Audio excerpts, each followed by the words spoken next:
उन्हें ये भी डर है, पीपल्स पार्टी को भी ये डर है और कि ऐसा ना हो कि इसी दौरान कहीं कासिम के अब्बू की कहीं कोई बातचीत हो जाए, क्योंकि ये मुल्क अनहोनियों का मुल्क है ना, किसी टाइम कुछ भी हो सकता है, नामुमकिनात हो सकती हैं सारी चीज़ें। और ये भी तो हो सकता है कि सारे हाथ मलते रह जाए। That's what I am saying कि वो टांग गुड्डी जाके किसी ऐसे बंदे के गोद में गिर जाए जो फुटपाथ पे बैठा हो।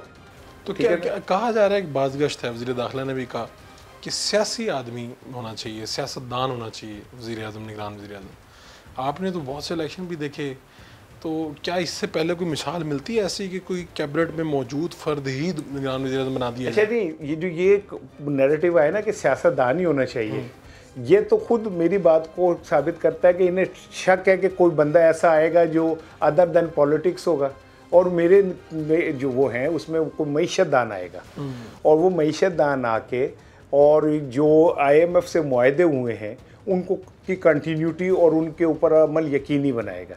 अब जब अमल यकीनी बनाएगा तो वो इतने कड़वे फैसले हैं जो अब शायद ये अफोर्ड नहीं करते। 8 रुपये बिजली के बिल बढ़े ना, अगले महीने लोगों की बददुआएं और ख़ुदकशियाँ देख लेना तुम, किस तरह लोग खुदा की कसम। मुझे आज सुबह एक मैसेज आया कि मेरे पास अब तक 2 बंदे सफ़ेद पोश आ चुके हैं जिन्होंने आके कहा मेरे घर में बच्चों के लिए दूध नहीं है, और ये आने वाले दिनों में इतना खौफनाक होगा कि आप सोच नहीं सकते। ये जो रियासत बचा कह रहे हैं ना, रियासत बचाने आए, इन्होंने 14 माह में क्या रियासत बचाई सिवाय अपने मुकदमात ख़त्म कराने के। अब मनी लॉन्ड्रिंग ख़त्म हो गई, मॉडल टाउन वाला केस ख़त्म हो गया, एक एक बंदे से चुन चुन के सारे केस ख़त्म कर दिए। ये रियासत बचाने, अगर रियासत बचाना यही है तो फिर मुझे भी बचाने दो, तुम्हें भी बचाने दो ना, मैं भी रियासत बचाना चाहता हूँ। इस वक्त आप कह रहे हैं इलेक्शन नज़र नहीं आ रहे, और अगर इलेक्शन होते हैं तो आपको बकौल आपके कासिम के अबू जीतते नज़र आते हैं? कासिम के अबू तो मुझे इलेक्शन में ही नहीं नज़र आ रहे। जे कासिम के अबू ने इलेक्शन लड़ने तो फिर एडा रोला कादा पे है, जे पतंग उन्होंने ही फड़ानी है तो फिर वो पतंग नू गांटी पा के बढ़िया क्यों भाई? कासिम के अबू को अगर सब कुछ इख्तिदार देना है तो फिर 14 महीने का रोला ही नहीं पैना सी। तो आप कह रहे हैं सारा गेम ही उसको साइड पे करने के लिए हो गया, वो साइड पे हो गया। अब आप कासिम के अबू को एक वक्त आया अगर कह दें जी इलेक्शन लड़े, तो जब उसकी तंजीम ख़त्म, ढांचा ख़त्म, उसके इलेक्टेबल्स ख़त्म, उसकी ओहदेदार भाग गए तो कल्ला लड़ेगा। यानी इलेक्शन लड़ भी ले तो क्या होगा? फिर कोई नहीं होता। देखे ना, जब वो जुल्फ़िकार अली भुट्टो को फांसी देनी थी ना ज़िया-उल-हक ने, तो उसने जज को ये नहीं कहा था कि फांसी दो, उसने चुन के वो जज रखा था जो भुट्टो से ग्रज रखता था, मौलवी मुश्ताक, ठीक है ना। उसे कहा नहीं था, उसे पता था कि इसने यही करना है, ठीक है। तो जब हम एक सिचुएशन बना लेते हैं तो हमें पता होता है अब यही होना है।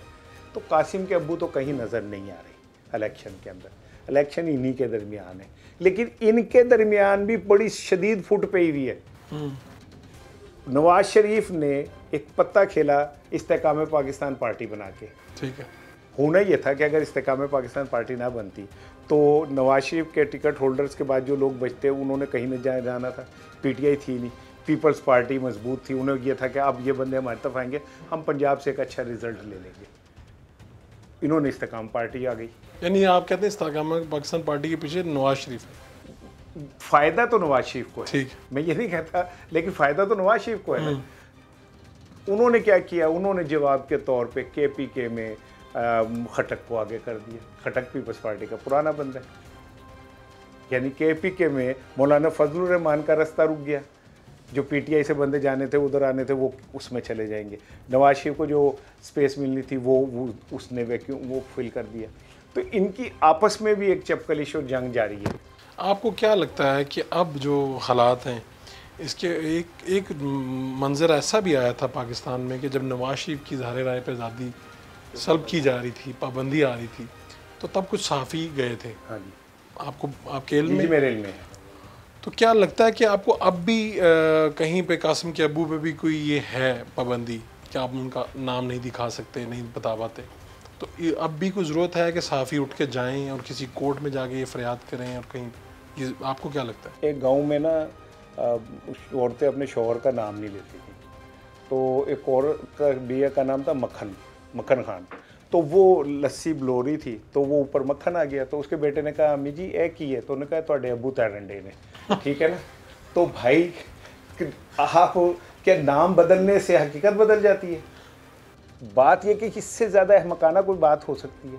नवाज शरीफ, मैं तो कहता हूँ नवाज शरीफ के साथ भी जुल्म किया गया, मरियम के साथ भी जुल्म किया गया। ये कौन सा तरीका, ये कौन सी आज़ादी है, सहाफ़त और आज़ादी इज़हार है जिसमें आप कहें कि जी इसका नाम, भाई सूरज के आगे ऐसे हाथ रखने से रोशनी रुक जाती है? तेज़ हवा चल रही हो तो बुआ बंद करने से हवा बंद हो जाएगी? वो तो रहेगी। तो आप उसका नाम नहीं लेने देंगे तो क्या मैं कासिम का अब्बू कह रहा हूँ? ठीक है, कोई उसे चेयरमैन पीटीआई कहता है तो बात तो हम नाम तो उसी का चला जाता, तो फिर क्या मकाना सी बात है।